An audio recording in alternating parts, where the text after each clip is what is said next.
Now अब इसी चीज़ को देखने का ना एक बहुत खूबसूरत तरीका है, ठीक है। तो ऐसे लिख के चलेंगे यहाँ पर, we have another way to see above concept.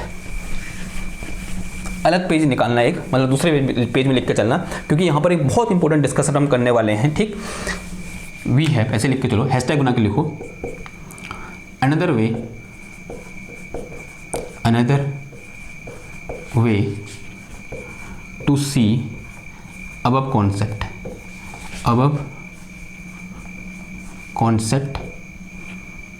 और यहाँ पर एक चीज़ आएगा क्या, इक्वेशन ऑफ स्टेट, ऐसे करके लिखो, एंड इक्वेशन ऑफ स्टेट। फिर लास्ट में मतलब जो हम कर रहे होंगे उसका जो परिणाम होगा वो क्या बताएगा हमको, एक मैथमेटिकल रिलेशन के बारे में बताएगा, जिस मैथमेटिकल रिलेशन को हम क्या बोलेंगे, इक्वेशन ऑफ स्टेट बोलेंगे।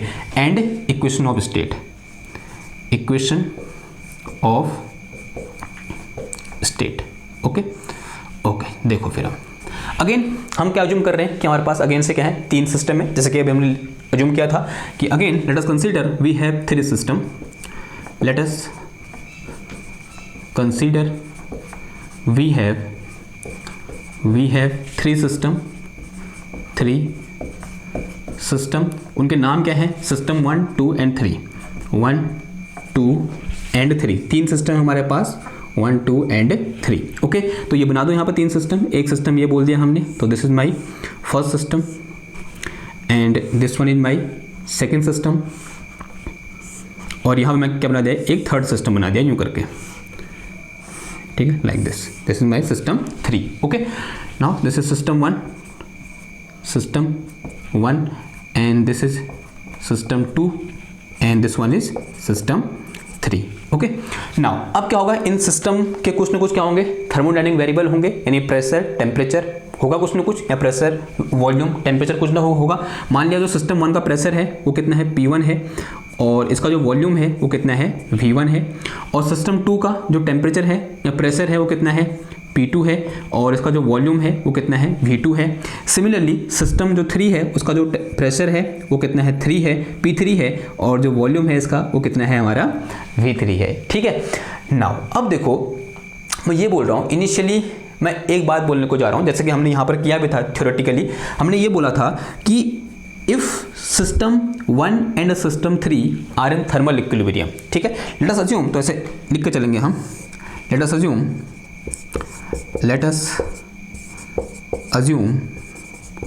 सिस्टम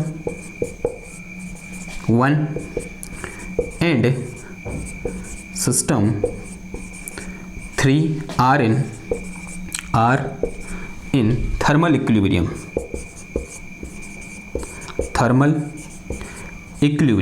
नाउ अभी क्या है, जो सिस्टम 1 है वो सिस्टम 3 के साथ कहाँ है, थर्मल इक्विलिब्रियम। इसका मतलब यहाँ हमने क्या लगा दी, एक डायथर्मिक वॉल लगा दी। कैसी वॉल लगा दी, यहाँ पर एक डायथर्मिक वॉल लगा दी, तभी तो क्या होगा, ये दोनों क्या करेंगे, एक दूसरे के साथ थर्मली इंटरेक्ट में आ गए, और जैसे ही थर्मली इंटरेक्ट में आएंगे तो सिस्टम 1 और सिस्टम 3 कहाँ आ जाएंगे, हमारे थर्मल इक्विलिब्रियम में आ जाएंगे, ओके ना। अब जो मैं लाइन लिखने वाला हूँ और जो मैं बोलने वाला हूँ उसको थोड़ा सा गौर से समझिए। क्या बोला हमने, let us assume system 1 and system 3 are in thermal equilibrium and this condition is represent by following function,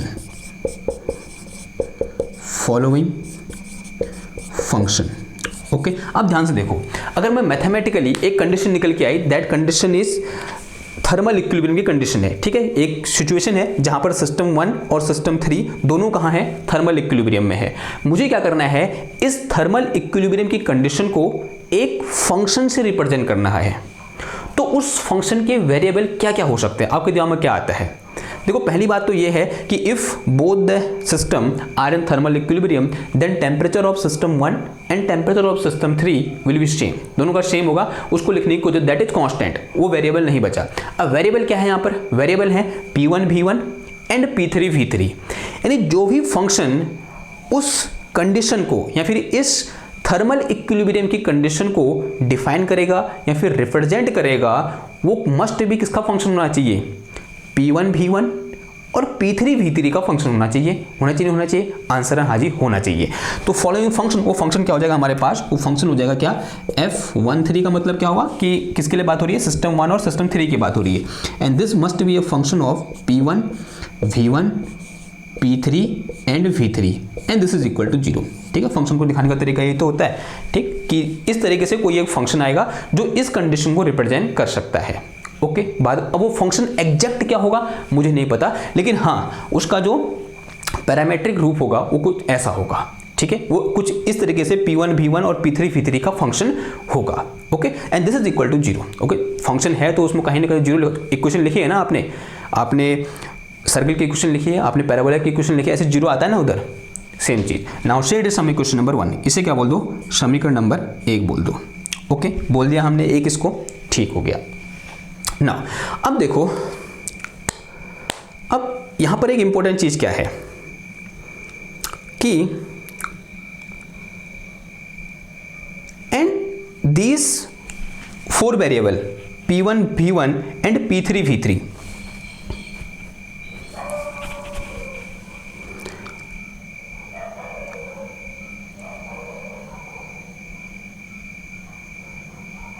देखो, हम ऐसा बोल सकते हैं ना कि अगर मेरे को क्या पता हो P1, अगर मैं P1 V1 और P3 की वैल्यू को फिक्स कर दूं तो यहां से मैं V3 निकाल सकता, आंसर है हाँ जी निकाल सकता हूं।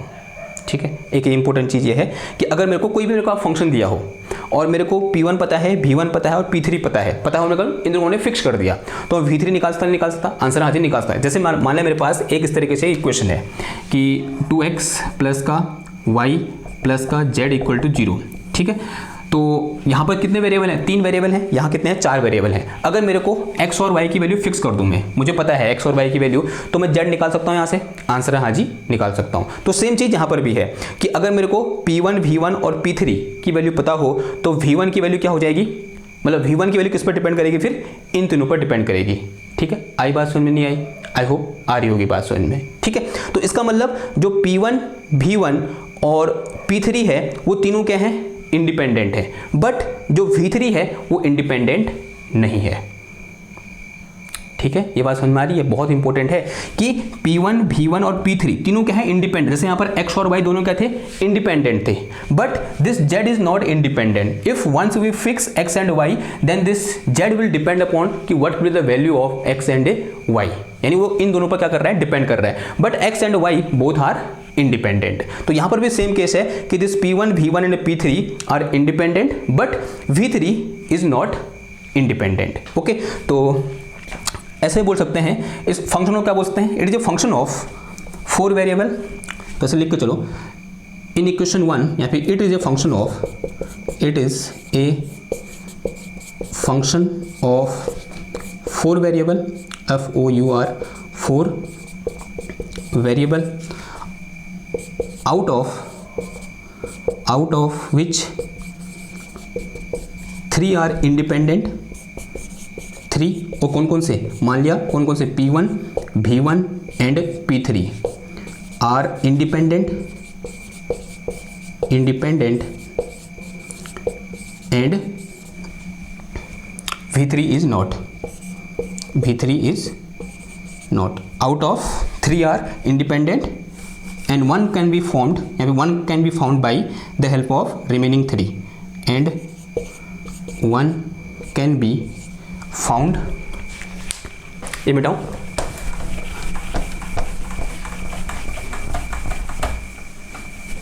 one can be found by the help of remaining 3। Okay, ये बात समझ में आई आपको। ठीक है, तो ये क्या है, मेरे पास एक इस तरीके का फंक्शन है, यानी 4 वेरिएबल का फंक्शन है जिसमें से 3 वेरिएबल क्या है, इंडिपेंडेंट है, और एक वेरिएबल क्या है, उन 3 वेरिएबल जो इंडिपेंडेंट वेरिएबल है उनकी हेल्प से क्या कर सकते हैं, हम फाइंड कर सकते हैं। कर सकते नहीं कर सकते, आंसर है हाँ जी कर सकते हैं। वो तो ओके, ये तो किसके लिए था कि when system 1 and system 3 are in thermal equilibrium, लेकिन जो सिस्टम 2 और सिस्टम 3 है वो भी तो कहाँ है, इक्विलिब्रियम में है। तो सेम हम किसके लिए कर देंगे, इस सिस्टम 2 और सिस्टम 3 के लिए कर देंगे। सिमिलरली ऐसे लिख के चलो, सिमिलरली फॉर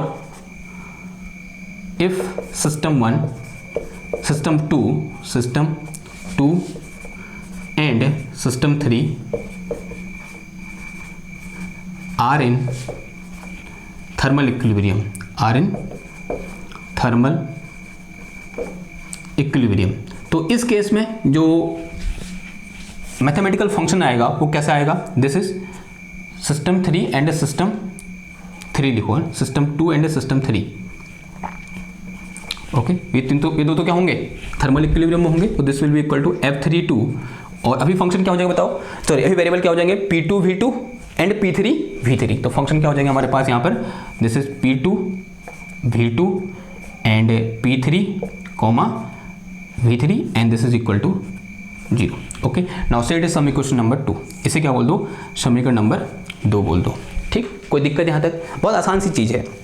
नाउ अब हमने क्या बोला, थोड़ी देर पहले क्या बोला था कि this function and this function both are function of 4 variable, और अगर इन 4 में से अगर मेरे को कोई 3 पता हो तो चौथा मैं निकाल सकता हूं, ऐसी यहाँ पर सिचुएशन है। और यहाँ पर मैं एग्जांपल लिया था कि अगर P1 V1 और P3 पता हो तो मैं V3 निकाल सकता हूं, तो मैं V3 निकाल सकता हूं। इसका उल्टा दूसरा भी हो सकता है कि P1 V1 एंड V3 पता हो और मैं P3 निकाल दूं, ऐसा भी होता नहीं हो सकता, आंसर है हाँ जी हो सकता है। सेम यहाँ पर भी हो सकता है कि अगर मेरे को P2 V2 और V3 पता हो तो मैं क्या निकाल सकता हूँ, ऐसे P3 फाइंड कर सकता हूँ।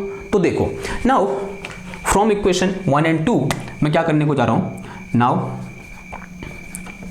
फ्रॉम इक्वेशन 1 एंड 2, देखो समीकरण 1 एंड 2 से, तो इन इक्वेशन 2 अगर मैं ऐसे क्या निकालना चाहूँ, P3 निकालना चाहूँ, तो इन 1 में अगर मैं क्या निकालना चाह रहा हूँ, P3 निकालना चाह रहा हूँ, then this P3 will B क्या हो जाएगा, देखो P3 जो निकलेगा वो किसका फंक्शन होगा, P1 V1 और V3 का फंक्शन होगा। अब ये बहुत इंपॉर्टेंट है कि जो P3 होगा किसका फंक्शन होगा, P1 V1 और V3 का फंक्शन, बिकॉज जो रिमेनिंग फंक्शन है, रिमेनिंग जो वेरिएबल है उन्हीं के हेल्प से P3 निकल रहा है, आंसर है हाँ जी निकल रहा है। तो this P3 will be function of some function capital F। अब this function and this function both are different, इसको मैंने किससे दिखा रखा है, स्मॉल f से, तो इसे किससे दिखा दो, कैपिटल F से। तो फंक्शन 1 3 और किसका फंक्शन होगा, ये P1 का और V1 का और फिर किसका आ जाएगा V3 का, and set is some equation number 3 बोल दो, इसे क्या बोल दो, समीकरण नंबर 3 बोल दो। सिमिलरली इक्वेशन 2 में अगर मैं P3 निकालना चाहूँ तो इन इक्वेशन 2, तो अगर इन 2 से मैं P3 निकालना चाहूँ तो this P3 will be equal to F23 and this will be function of P2 V2 and V3। तो किसका फंक्शन हो जाएगा, ये P2 का V2 का और V3 का, and set is some equation number 4, इसे क्या बोल दो, समीकरण नंबर 2 बोल दो। Now we can see that कि in equation number 3 and equation number 4 our left hand side is same, तो right hand side will be also same, तो इन दोनों क्या कर सकता हूँ मैं, इक्वल लिख सकता हूँ। तो now from equation 3 and 4,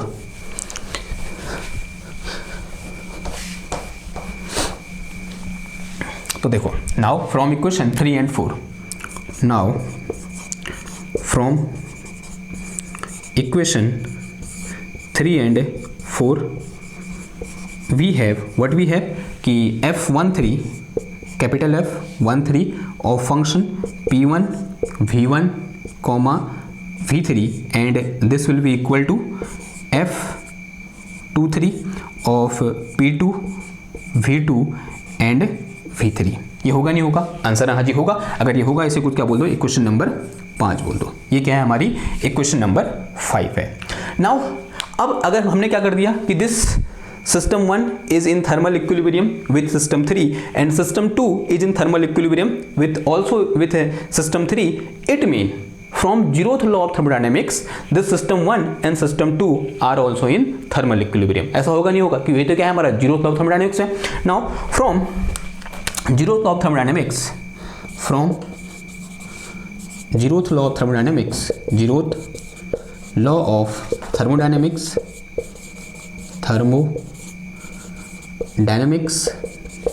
system 1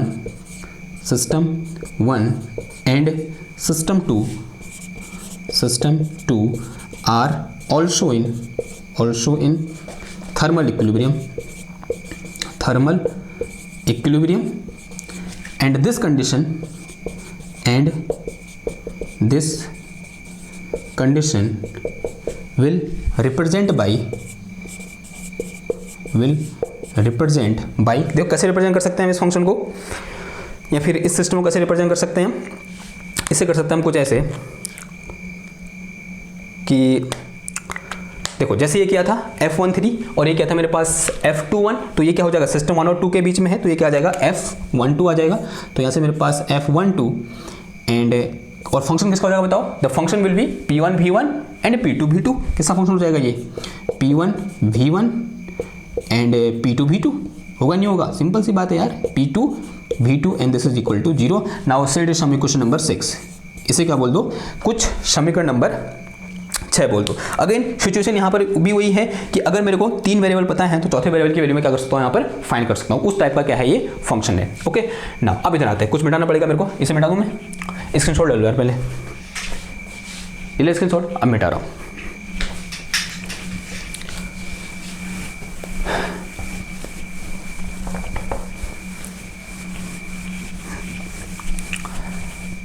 अब देखो एक चीज,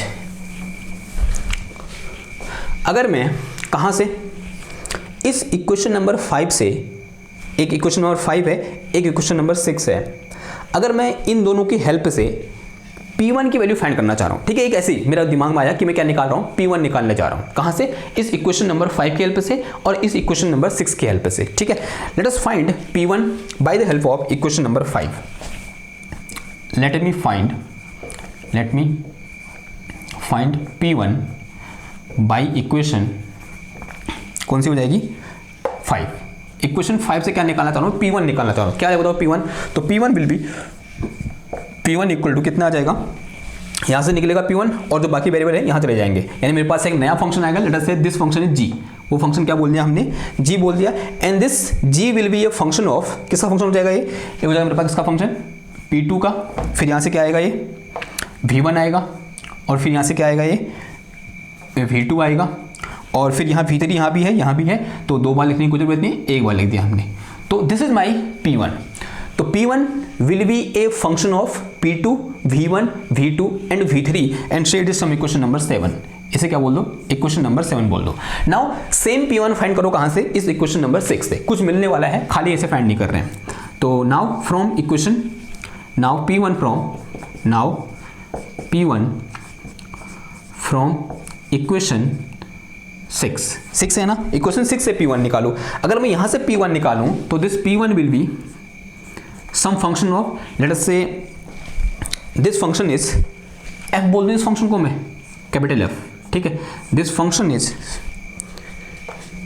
किसका फंक्शन हो जाएगा बताओ, P1 निकाल रखा है, तो यहां क्या बचेगा मेरे पास V1 P2 V1 V2, क्या बचेगा मेरे पास P2 बचेगा, और क्या बचेगा मेरे पास V2 बचेगा, और मेरे पास क्या बचेगा यहाँ पर V1 बचेगा और V2 बचेगा, क्या बचेगा V1 and this is V2। Now set is some equation number, इसे क्या बोल दो 8 बोल दूं मैं, तो ये क्या हो गया मेरा इक्वेशन नंबर 8 हो गया। अब देखो इक्वेशन नंबर 7 और इक्वेशन नंबर 8 को एक बार ध्यान से देखो। इक्वेशन 8 हमको ये कह रही है कि तुम्हें अगर P1 फाइंड करना है, अगर तुम्हें P1 फाइंड करना है तो V3 की कोई जरूरत नहीं है। दिख रहा है आपको, नहीं दिख रहा है ऐसा आंसर दिख रहा है। देखो अगर मेरे को P1 निकालना है तो यहाँ क्या कोई V3 आ रहा है, नहीं आ रहा है, तो इसका मतलब यहाँ पर इस इक्वेशन नंबर 7 में जब मैंने P1 फाइंड किया तो यहाँ पर क्या आया V3 आया, यानी this function G is also a function of V3। इसका मतलब यहाँ पर जो V3 आ रहा है ये बिना किसी काम के आ रहा है, इसका कोई काम नहीं है यहाँ पर, ये यहाँ पर नहीं भी होगा फिर भी चलेगा। बहुत इंपॉर्टेंट लाइन बोल रहा हूँ कि इक्वेशन 8 हमको बता रही है किसी इक्वेशन नंबर 7 में ये V3 नहीं भी होगा फिर भी चलेगा, यानी बिना V3 के भी हम क्या निकाल सकते हैं, P1 फाइंड कर सकते हैं। तो equation 7 and equation 8 tells us कि we can find P1 without V3। तो लिख के चलो, equation 7 and equation 8 tells us, equation 7 and 8 tells us we can find P1 without V3। अगर मेरे पास V3 नहीं भी होगा तभी मैं क्या कर सकता हूँ, यहाँ पर P1 फाइंड कर सकता हूँ। यानी जो यहाँ पर P1 है ना, ये जो P1 है इसमें V3 नहीं भी होगा चलेगा। अब V3 कहाँ से आया, अब ध्यान से पीछे जाओ, अब उसे उल्टा जाओ। ये इक्वेशन 7 कहाँ से आई, इस इक्वेशन नंबर 5 से आई। यानी इस इक्वेशन नंबर 5 में ये V3 नहीं भी होगा फिर भी चलेगा, ये तो कहना चाह रहे हैं। ठीक है, मुझे P1 निकालना था, मतलब मैं P1 निकालने को जा रहा था और P1 निकालते से मुझे क्या पता चला कि P1 के लिए V3 का होना जरूरी नहीं है। और अगर इस इक्वेशन में V3 का होना जरूरी नहीं है तो इक्वेशन कहाँ से आई मेरी, ये इक्वेशन आई कहाँ से, इस इक्वेशन नंबर 5 से। यानी इस इक्वेशन नंबर 5 में V3 का होना जरूरी नहीं है। It means equation 5 can be modified as, it means equation 5 can be modified as, कैसे मॉडिफाई कर सकते हो, देखो V3 हटा दो, क्या मॉडिफाई करना है, क्या हो रहा है, V3 क्या करो फटाफट रिमूव कर दो, तो यानी क्या आ जाएगा ये F13 और इंटू कितना आ जाएगा ये P1 V1, this is equal to F23 P2 V2, ऐसा कुछ हो जाएगा, क्या हो जाएगा, ऐसे कुछ हो जाएगा। ठीक है, जैसे क्या करेंगे, ये कंडीशन लगाएंगे, ये जो इक्वेशन नंबर 5 है वो क्या हो जाएगी, इस तरीके से मॉडिफाई हो जाएगी। अब देखो बहुत इंपॉर्टेंट लाइन बोलने को जा रहा हूँ, इतना इजी नहीं है, ये तो हम उल्टा ले गए भाई, ये तो ऊपर से नीचे को आ रहा था। अगर यहाँ V3 है तो यहाँ भी तो V3 होगा ना, होगा नहीं होगा, आंसर आज ही होगा। ठीक है, ये बात समझ में आ रही है आपको कि ऐसे कैसे रिमूव कर सकता हूँ मैं V3। अगर यहाँ V3 है, इस इक्वेशन नंबर 3 और इक्वेशन नंबर 4 में V3 है तो यहाँ पर भी तो V3 आएगा ही आएगा, आएगा नहीं आएगा, आंसर हाँ जी आएगा। लेकिन उसने क्या होना है, रिमूव होना है। तो ऐसा हो इसके लिए हमें क्या करना पड़ेगा कि इक्वेशन नंबर 4 और इक्वेशन नंबर 3 को जनरल फॉर्म में लिखना पड़ेगा, बोल सकते हैं मोस्ट जनरल फॉर्म में लिखना पड़ेगा। और ऐसे लिखना पड़ेगा कि अगर मैं इन दोनों की वैल्यू को ऐसे यहाँ पर पुट करता हूँ तो V3 क्या हो जाना चाहिए, अपने आप ही कैंसिल हो जाना चाहिए। तो कुछ इस तरीके से मुझे यहाँ पर इन दो फंक्शन F1 और F13 और F23 को रिप्रेजेंट करना पड़ेगा या फिर लिखना पड़ेगा V3 के फॉर्म में, या फिर P1 V1 V3 और P2 V2 V3 के फॉर्म में, ताकि अगर मैं जैसे ही इसको इस फॉर्म में लिखूं यहाँ पर V3 क्या हो जाए, अपने आप ही कैंसिल हो जाए। ठीक है, सो फॉर दिस, तो ऐसे लिखो यहाँ पर, for this we have to right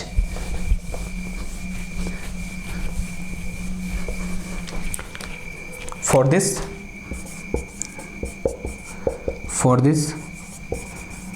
we have to write F13 and F23 in most general form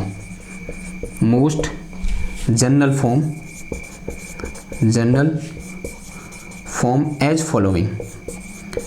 और ऐसे लिखना है ताकि V3 वाला टर्म तो उड़ ही जाए, यानी V3 वाला टर्म क्या हो जाए, हट जाए। देखो कैसे लिखेंगे, तो यहाँ पर मेरे पास जो F13 आ जाएगा, F13 is a function of P1 V1 and V3, तो this will be equal to, इसको हम ऐसे लिख सकते हैं, कैसे देखो, एक फंक्शन यहाँ पर लिख दो 5, this 5 will be a function of P1 V1। अब यहाँ पर ये V3 हटेगा नहीं तो इसके मल्टीप्लाई में एक फंक्शन लिख दो, किसका, V3 का, eta V3। Again we are going to introduce here a new function of V3, एक अलग से फंक्शन हमने क्या कर दिया, इंट्रोड्यूस कर दिया। एंड प्लस अगर यहाँ पर आएगा तो एक फंक्शन और लिख दो, क्या, which is also a function of V3, late us से G3, या फिर बोल सकते हैं HV3 बोल दो, या फिर झाई V3 बोल दो, आपकी मर्जी है। इस तरीके से हमने यहाँ पर एक नया फंक्शन, या बोलते हैं इसको हमने इस तरीके से लिख दिया। ठीक है, दोनों चीज़ क्या है, सेम है। ये बात समझ में आ रही है, ऐसा क्यों किया हमने, ताकि V3 क्या हो जाए, हमारा कैंसिल हो जाए। इसको हमने मोस्ट जनरल फॉर्म में लिख दिया। ठीक है, कोई दिक्कत है यहाँ पर, ओके, लिखने का तरीका है भाई, ऐसा लिख सकते हैं हम इसको। अब यहाँ पर अगर यहाँ पर क्या आता, P1 V1 और V3 आता, लेकिन जो V3 वाला फंक्शन था उसको हमने वहाँ से क्या कर दिया, बाहर निकाल दिया, और बाहर निकल के से मल्टीप्लाई में कर दिया। ठीक है, और कुछ और अगर V3 के टर्म आएंगे तो वो ऐसे प्लस माइनस में आएंगे, तो उसको यहाँ पर मैंने यहाँ पर लिख दिया। ठीक है, आ रही बात समझ में, तो this is general form.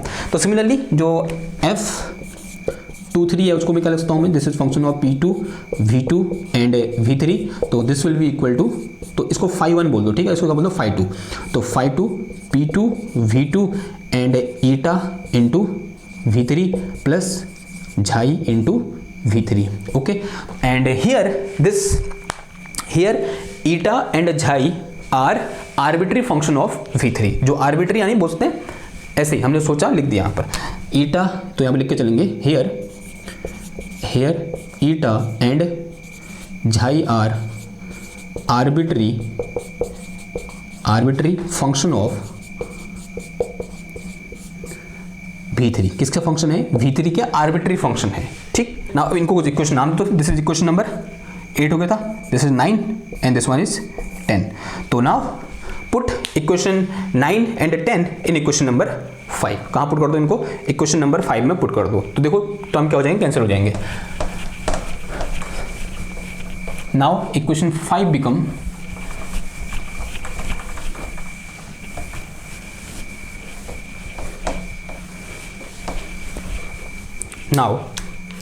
now we can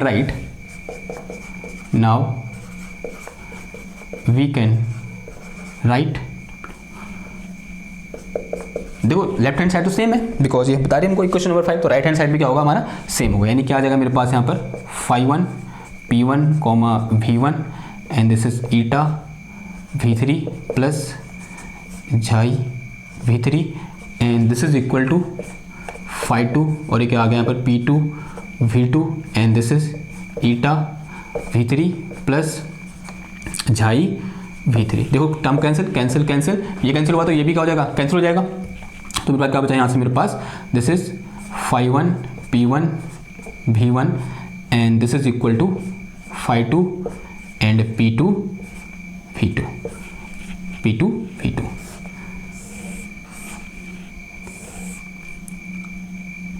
This represent condition of thermal equilibrium between system 1 and system 2। तो लिख के चलो यहाँ पर this represent this equation, let us say this equation is equation number 11।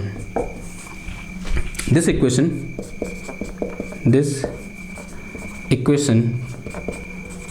tell us about या फिर give us this equation give us thermal equilibrium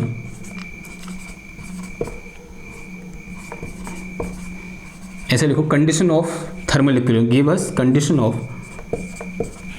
of thermal equilibrium between कौन कौन से system 1 and system 2, between system 1 and system 2।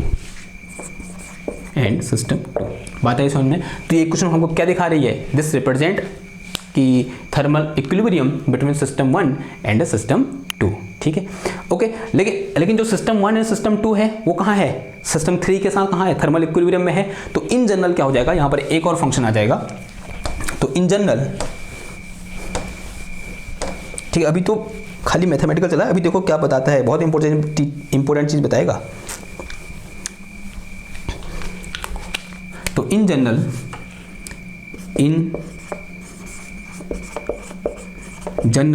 क्या हो जाएगा?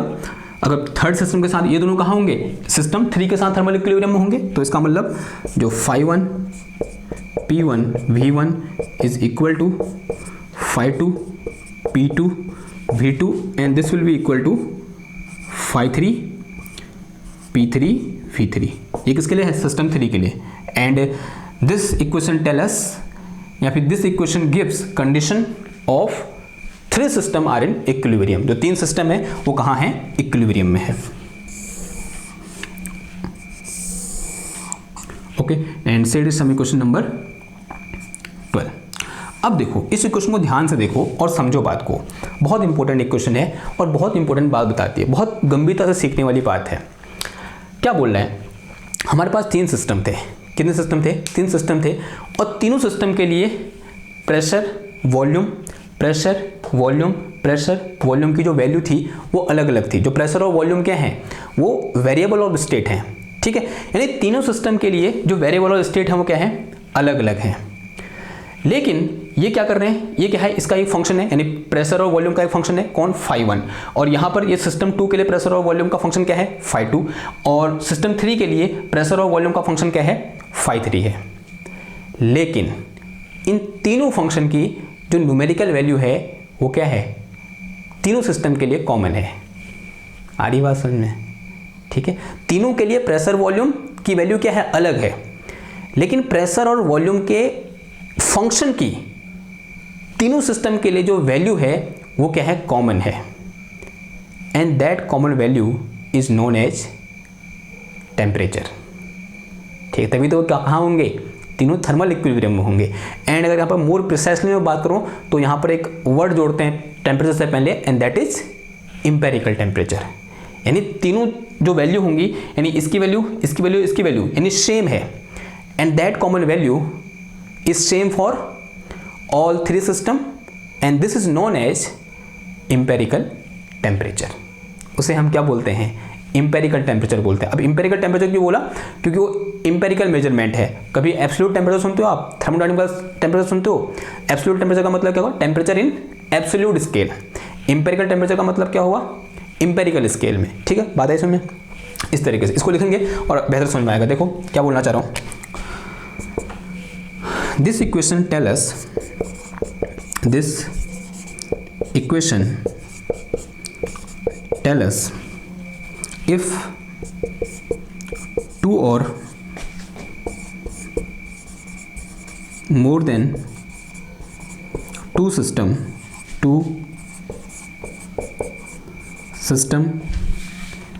are in thermal equilibrium, are in thermal equilibrium,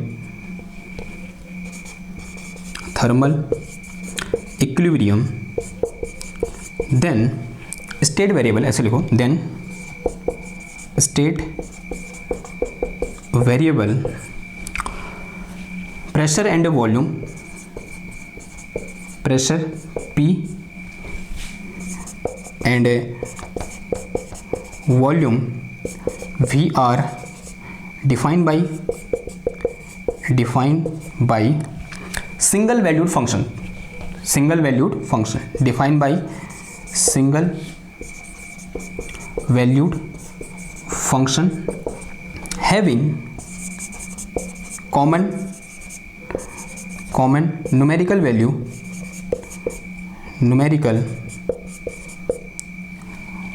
for all system,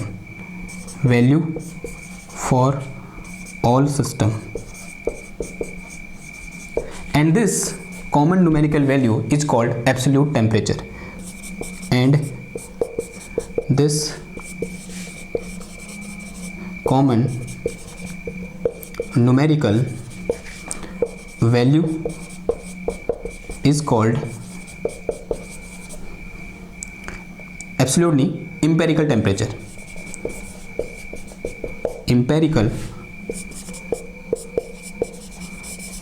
उसे हम क्या बोलते हैं, एम्पेरिकल टेम्परेचर बोलते हैं। ठीक है, और यही तो क्या था वहाँ पर कॉन्सेप्ट था ना, यही तो क्या है, कॉन्सेप्ट ऑफ टेम्परेचर है।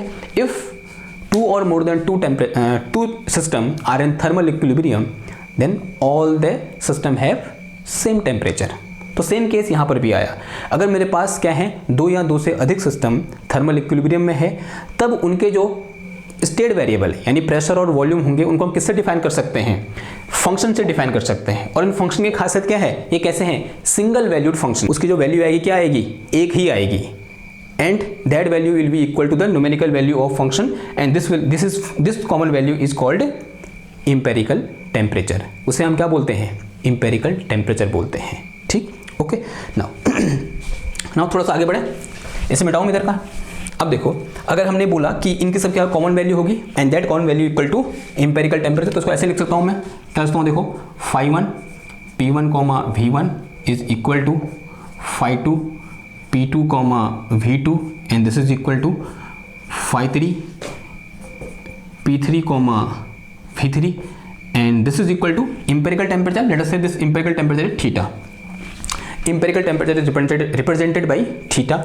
और इसी को मैं भी लिख सकता हूँ, और दिस फाई अब अंदर कॉमन है, तो ये P1 V1 P2 V2 P3 V3 बार लिख के सिर्फ में क्या लेता हूँ, यहाँ P लिख देता हूँ, यहाँ क्या लिखता हूँ, V लिख देता हूँ। तो एज पर सिस्टम, मैं अगर सिस्टम 1 की बात करूँ तो P1 V1, सिस्टम 2 की बात करूँ तो P2 V2, सिस्टम 3 की बात करेंगे तो P3 V3 आ जाएगा।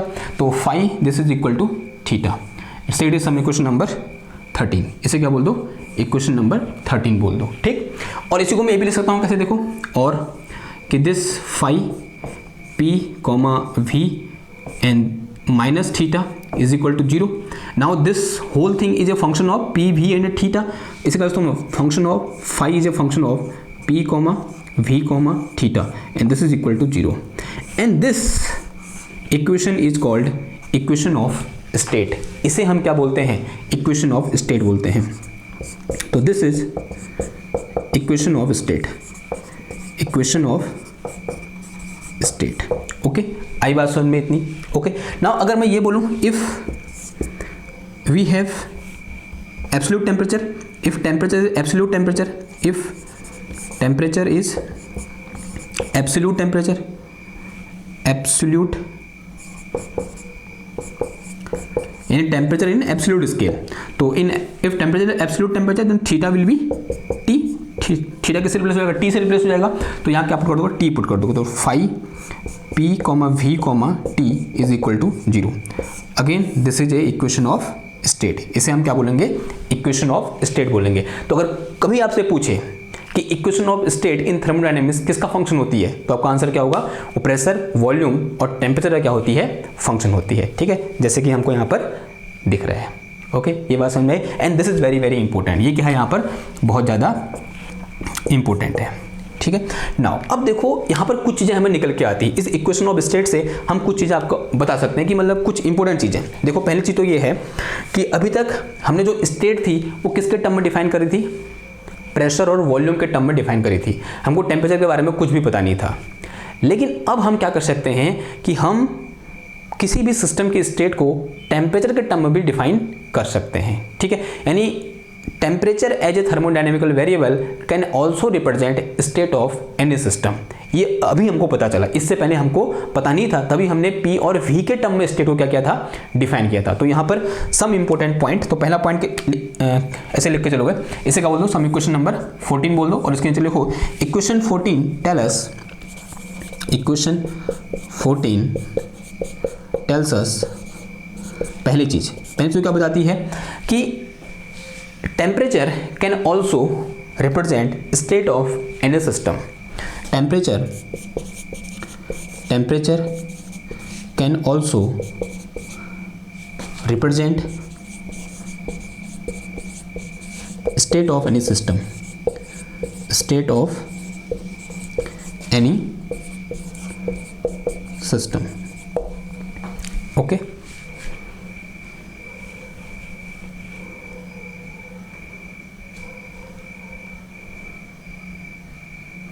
और चीज़ क्या है? अगर मैं इसके बारे में और बात करूं तो this equation number 4 is a single valued function. क्या है ये? सिंगल वैल्यूड फंक्शन है. एक इंपॉर्टेंट चीज क्या है? It is single valued function. लिख कर चलेंगे हम कि phi P comma V comma theta is single valued function, single valued function of pressure and volume, pressure P and volume V. Single value function का मतलब समझ रहे हो ना आप? नहीं समझ रहे हो? अभी समझाता हूँ लोगों.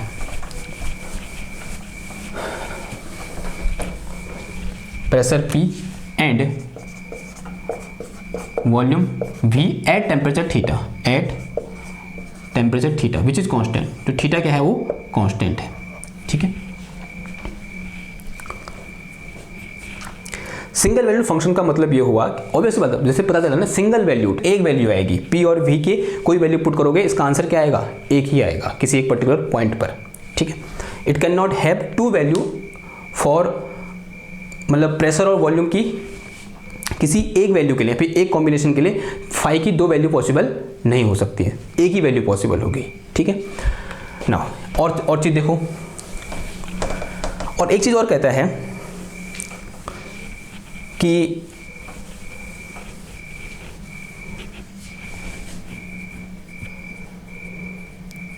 अगर मेरे को कोई दो फंक्शन पता हो, यहां पर सॉरी कोई दो वेरिएबल पता हो, यानी पी और वी में से, पी वी और टी में से कोई दो पता हो, तो मैं तीसरे की वैल्यू क्या कर सकता हूं? फाइंड कर सकता हूं. ठीक है, तो ये भी यहां पर हमको पता चल रहा है कि इफ, अगला पॉइंट हो जाएगा क्या? If any two variable out of 3 are known, any two variable out of 3 are known, then we can find third one। तो हम तीसरा निकाल सकते हैं। ऑब्वियसली बात है, अगर P और V पता है T निकाल सकते हैं, अगर VT पता है तो P निकाल सकते हैं, अगर PT पता है तो V निकाल सकते हैं। ठीक है। नाउ अब अगर ऐसा है तो इसका मतलब क्या हुआ कि किसी भी सिस्टम की स्टेट को रिप्रेजेंट करने के लिए 2 वेरिएबल क्या है, इनफ है। ठीक है, तो लिख के चलो 2 वेरिएबल या फिर 2 state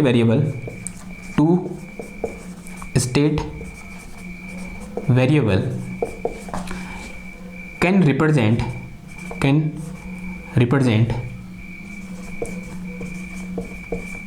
state of any system completely। ठीक है, ये बात समझ में आई कि अगर मेरे पास कोई 2 वेरिएबल पता है, P और V पता है, या V और T पता है, या P और T पता है, तो किसी भी सिस्टम की स्टेट को कंप्लीटली क्या कर सकते हैं, रिप्रेजेंट कर सकते हैं। ठीक है, अगर जरूरत पड़े तो तीसरा हम निकाल सकते हैं ना, क्योंकि 2 आर इनफ। अगर 2 पता है तो तीसरा अपने आप निकल जाएगा। ठीक है, तो 2 क्या है, इनफ है किसी भी सिस्टम की स्टेट निकालने के लिए।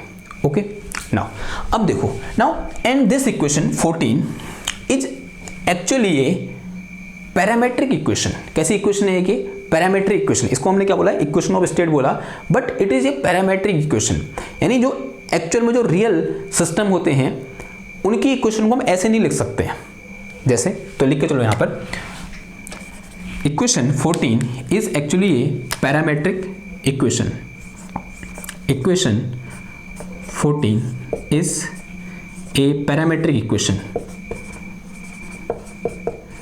पैरामेट्रिक इक्वेशन कैसी इक्वेशन है कि पैरामेट्रिक इक्वेशन है। तो अब एक्चुअल इक्वेशन कैसी होती है, तो उसके लिए हमको क्या लेना पड़ेगा, एक्चुअल सिस्टम लेना पड़ेगा। तो एक्चुअल सिस्टम आपको क्या याद आता है, सबसे पहले आइडियल गैस आती नहीं आती है। आइडियल गैस के लिए इक्वेशन ऑफ स्टेट क्या होती है, कौन बताएगा। सो एक्चुअल ऐसे लिखो, फॉर एक्चुअल या फिर एग्जैक्ट बोलो, एग्जैक्ट इक्वेशन ऑफ स्टेट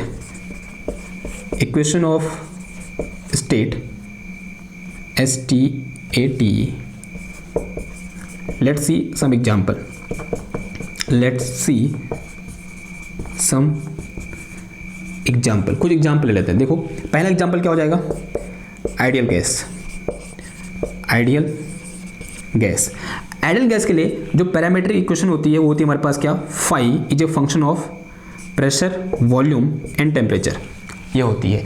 और जो एग्जैक्ट इक्वेशन होती है वो होती है हमारे पास क्या, अगर मैं किसकी बात करूं, एग्जैक्ट इक्वेशन ऑफ स्टेट की बात करूं, तो एग्जैक्ट इक्वेशन ऑफ स्टेट क्या होगी, PV इक्वल टू NRT। क्या होती है, PV इक्वल टू NRT होती है। आप देख सकते हैं इसमें क्या है, प्रेशर, वॉल्यूम और टेम्परेचर है। तो फॉर आइडियल गैस जो पैरामेट्रिक इक्वेशन है, जो ये इक्वेशन लिखी है वो क्या होती है, ऐसी होती है, यानी 5PV और T यानी किसका फंक्शन होता है, वो प्रेशर, वॉल्यूम और टेम्परेचर का फंक्शन होता है। और जो एग्जैक्ट इक्वेशन होती है वो कैसी होती है, इस टाइप की होती है। ठीक है, उस तरीके से अगर मैं किसकी बात करूं, रियल गैस की बात करूं, सेकंड एग्जाम्पल क्या हो जाएगा हमारे पास, दैट इज रियल गैस के लिए भी जो पैरामेट्रिक इक्वेशन सेम होती है, यानी P, V, T and but when we talk about the exact equation, तो एग्जैक्ट इक्वेशन क्या होती इसके लिए, वंडर वॉल वाली। ठीक है, दैट इज P प्लस का N square into V, NV square होता है, NV square upon A square, कुछ ऐसा आता है, एंड इंटू V माइनस का NB is equal to NRT। ये होती नहीं होती, कुछ ऐसी होती है, चेक कर लें एक बार, चेक कर लें। तो this is exact equation for real gas and this is parametric equation. Okay, समझ में आई बात, एक मिनट, मैं चेक कर लेता हूँ और एक आध एग्जाम्पल और आ जाएंगे। इधर गलत दिया, V नीचे होता है, A ऊपर होता है, सॉरी यार, दिस इज एन स्क्वायर ए और नीचे कितना आता है वी आता है एंड माइनस का दिस। और एक और सिस्टम होता है हमारे पास that is paramagnetic substance. Paramagnetic substance, paramagnetic substance. तो पैरामैग्नेटिक सब्सटेंस के लिए जो पैरामैग्नेटिक सब्सटेंस की जो पैरामेट्रिक इक्वेशन होती है वो होती है हमारे पास phi M comma B comma T. यहाँ एम क्या होता है मैग्नेटाइजेशन, बी होता है मेरे पास क्या मैग्नेटिक फील्ड, टी क्या होता है टेम्परेचर। और जिससे एग्जैक्ट इक्वेशन होती है, एग्जैक्ट इक्वेशन होती है M is equal to K B divided by T. M equal to K B divided by T and here K is Boltzmann constant, जहां पर के क्या है बोल्ट्जमान कांस्टेंट। तो ये क्या हो गए कुछ एग्जाम्पल हो गए और उनके जो एग्जैक्ट इक्वेशन होती है और जो पैरामीट्रिक इक्वेशन होती है वो हमने क्या कर ली लिख ली। ठीक है, आई होप आपको ये लेक्चर समझ में आया होगा।